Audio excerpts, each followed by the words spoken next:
Okay, good afternoon. First, I'd like to announce that all 47 Democrats will vote against Russell Vought. We're united in our agreement that Russell Vought is a dangerous and destructive choice to lead the Office of Management and Budget. And we saw a precursor to his leadership last week during the dangerous federal funding freeze that crippled, or nearly crippled, critical duties of the federal government and its operation. As the chief architect, chief cook, and bottle washer of Project 2025, it's Russell Vought who is laser-focused on undermining our government. He's proven it. Senate Democrats will unanimously oppose him and do everything we can to prevent him from leading OMB. And should Republicans not see the light and shoulder shrug this dangerous person into this seat, they'll have to answer to the American people. Russell Vought wants to cast chaos across America. He's depending solely on Republicans to do it. And as I said, he's a danger to the budget. He's a danger to what people in America need. Now, on the reason we are here.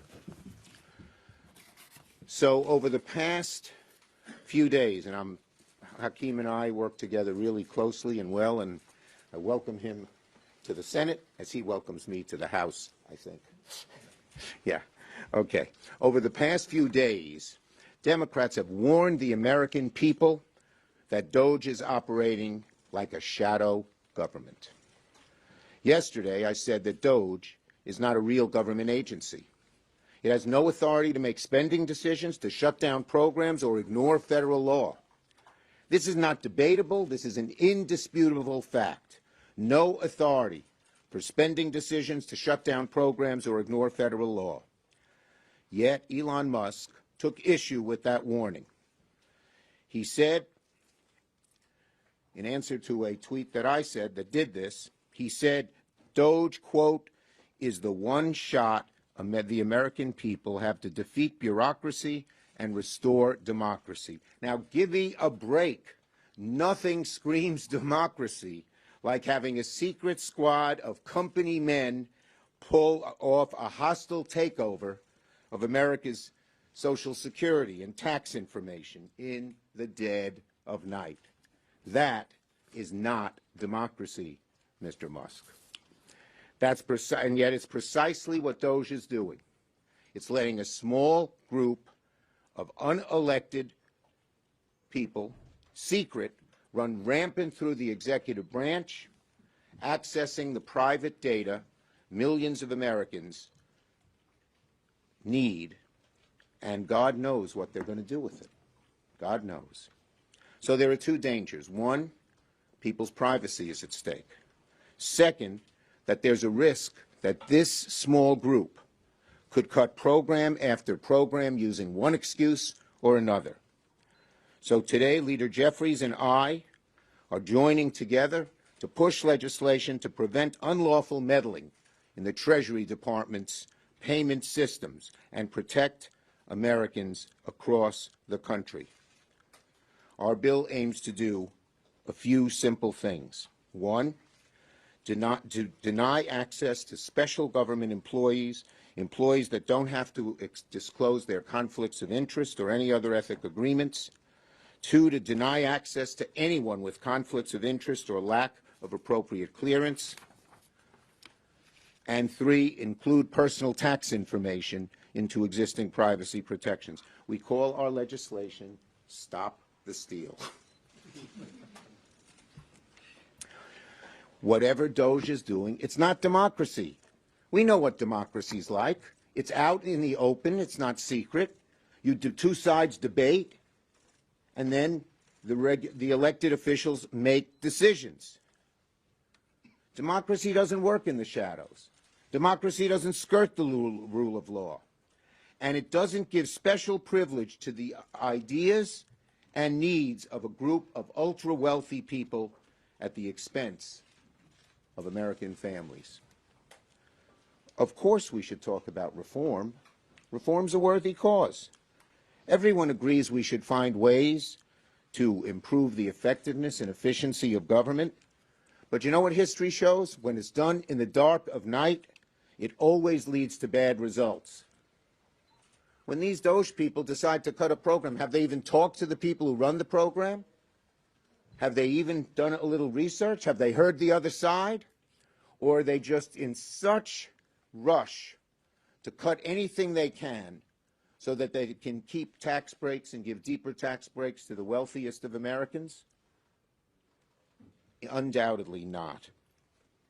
They are not checking. They are not debating. They are not doing things in sunlight. So, we want reform. We'd like to cut waste, but do it in front of the American people. Hear the arguments.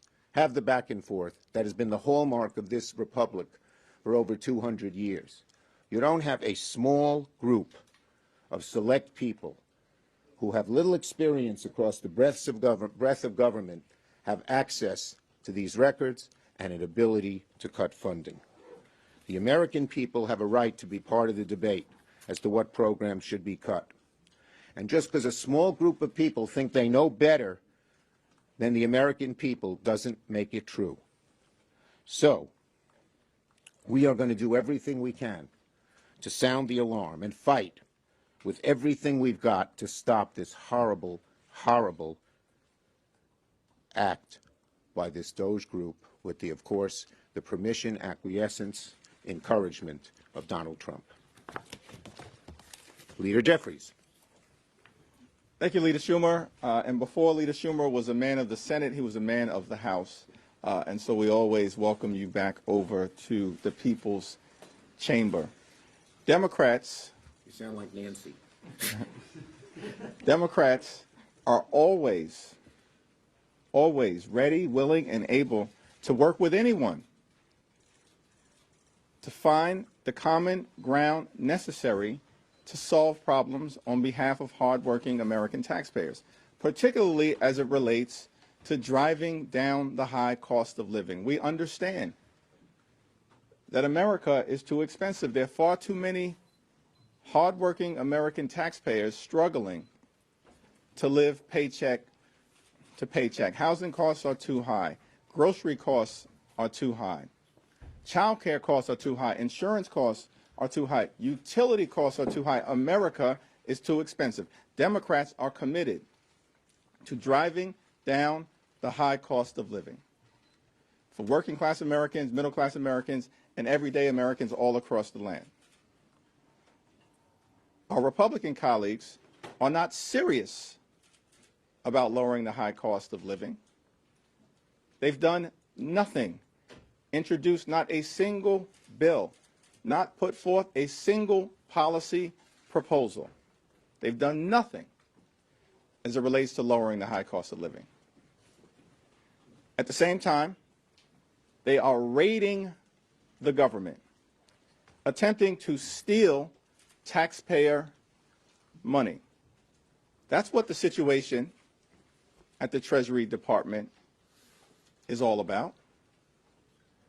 We will introduce the Stop the Steal Act in short order to prevent unlawful access with respect to the Department of Treasury's payment system connected to people who are trying to steal personal, sensitive, and confidential information related to Social Security recipients, Medicare recipients, taxpayers, businesses, non-for-profits, veterans, and everyday Americans. It's unacceptable, unconscionable, and un-American.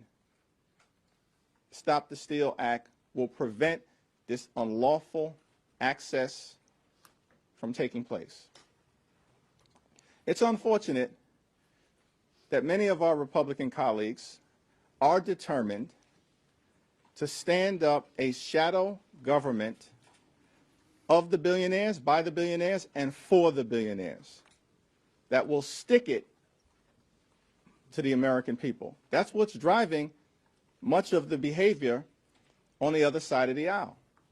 Because at the end of the day, my House Republican colleagues are determined to pass massive tax cuts for their billionaire donors and wealthy corporations and then stick working class Americans with the bill. by doing things like ending Medicaid as we know it. We won't stand for it. We will push back against it. And because we're confident that the American people are on our side, we will stop it. Questions on this subject? Yes. Senator, Republicans have argued that this is not an effort to cut government quite yet, that this is just a review process, that they're looking at how the money is spent and that they're trying to come up with a plan to make sure that it's spent correctly. Is your issue with the process here, or is your issue that Elon Musk is the one that's in charge of it? Our issue is, of course, with the whole process, secret, behind closed doors, and you say they don't want to cut. Look, we saw what they tried to freeze payments to just about everything, what they want to do. So our belief is there's a real danger, a terrible, terrible danger, and a looming danger that they will not only have access to Americans' privacy information, but that they will use that to cut programs left and right. But how specifically are you concerned about Musk himself? Is he... We're concerned that Musk is in charge of DOGE, but we're concerned about how the whole process works. And ultimately, the buck falls with Donald Trump, the president. But we are concerned that a small number of people are concerned with the whole process, including Musk and including the others who are in it. As Leader Schumer indicated, the problem lies with some individuals who have been put in charge of this raid on the government, including Elon Musk.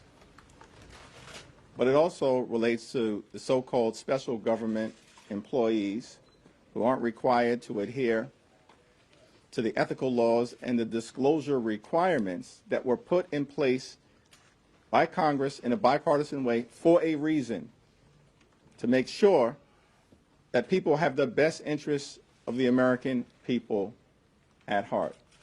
And that clearly is not the case as it relates to this unlawful access to the Treasury payment system. When it's something so important as to who the government helps, it should be done in a way that adheres to our democratic principles: openness, debate, discussion, and reflecting a broad group of people who have inputs into it, not just a very limited few meeting in secret. Yes. What other recourse do Democrats have? Obviously, you guys are in the minority on both sides of the Capitol.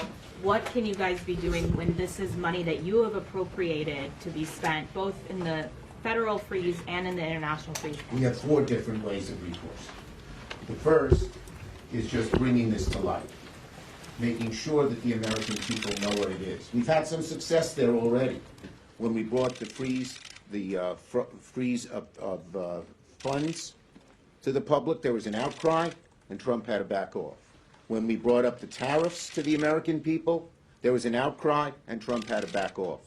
I believe there will be even a greater outcry, or as much an outcry as this. The second thing we have is litigation. There are various groups that are already going to court to sue because they believe that this is against the law. And we are working with them in terms of giving them information, telling them what we know, helping make their court case as strong as possible. The third is oversight. In the Senate, we're going to have some shadow hearings which discuss what this is, and we're asking whistleblowers across Treasury and other places, we're talking to some of them already, to come forward. And the final is legislation. On the appointments, they don't need Democrats. But on legislation, particularly the funding resolution, they do need us. And we will insist that there be certain changes that undo these bad things. Go ahead, you take the next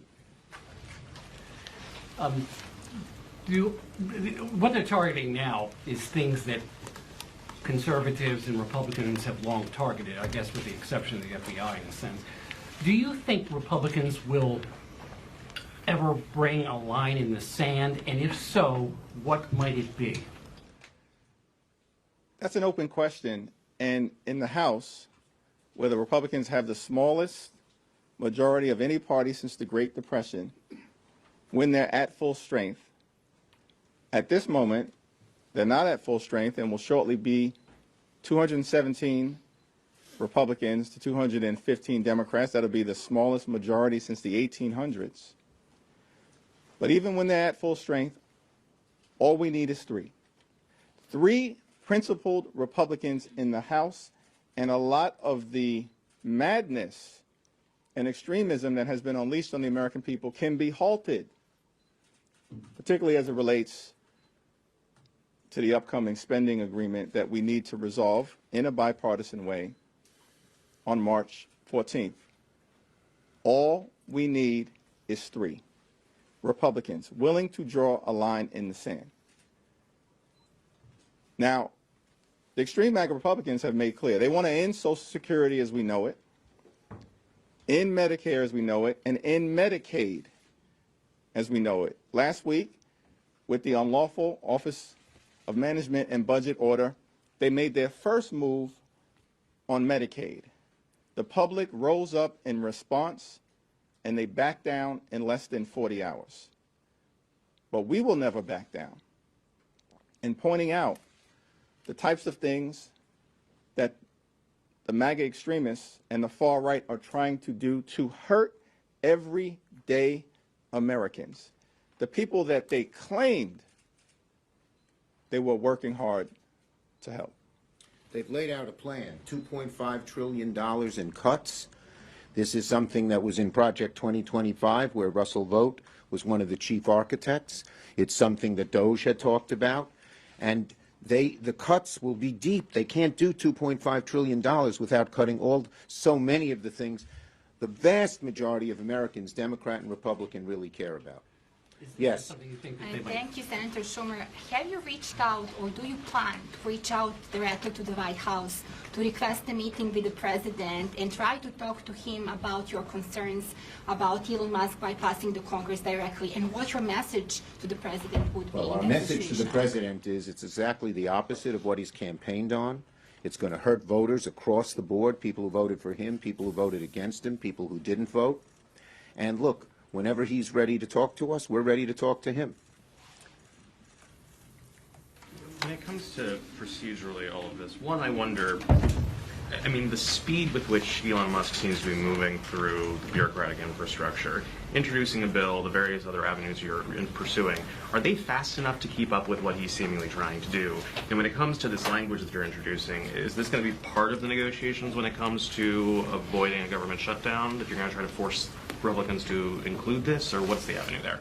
Congress has the power of the purse, and when Congress allocates funding in the best interest of the American people, the Constitution requires that that funding be spent by the President and the administration. The Constitution requires the President has a responsibility to take care that the laws are faithfully executed. Spending agreements passed through the appropriations process are law. And when those laws are violated, the Constitution is being violated, which is why there has been a flurry of righteous litigation that has been unleashed, and that will continue. It's an all-hands-on-deck effort. Right. Leader Schumer made that clear. All-hands-on-deck effort. This is so. There's a legislative component to it. We saw that in the House in late December, when the incoming president demanded that we hand his administration a $4 or $5 trillion blank check by suspending the debt ceiling for 4 years. Really? That was rejected legislatively out of hand. The next day, the bill was defeated. There's a legislative component to it. There is a court component to it. The administration, through the president, issues an executive order to try to wipe out the citizenship clause of the 14th Amendment. A few days later, in response to litigation that was immediately brought, a federal district court judge appointed by Ronald Reagan declared it unconstitutional. There's a judicial component to it. And there's also a component to it that relates to bringing along the public as it relates to pushing back. And we saw that last week with respect to the illegal funding freeze that was reversed in less than 40 hours. And we saw it as it relates to the wide-ranging, out-of-control tariff scheme applied to our North American allies that would have driven up costs for everyday Americans. And so we are working on this and pushing back on all fronts. And just finally, the roots of democracy are still deep. And when the public is really outraged by things, there is a response, as Hakeem mentioned, I mentioned before as well, on tariffs, on funding freeze. We believe the public is so energized by what they have seen on this Treasury action that there will be a similar strong pushback, and the President will feel that pushback and hopefully respond to it.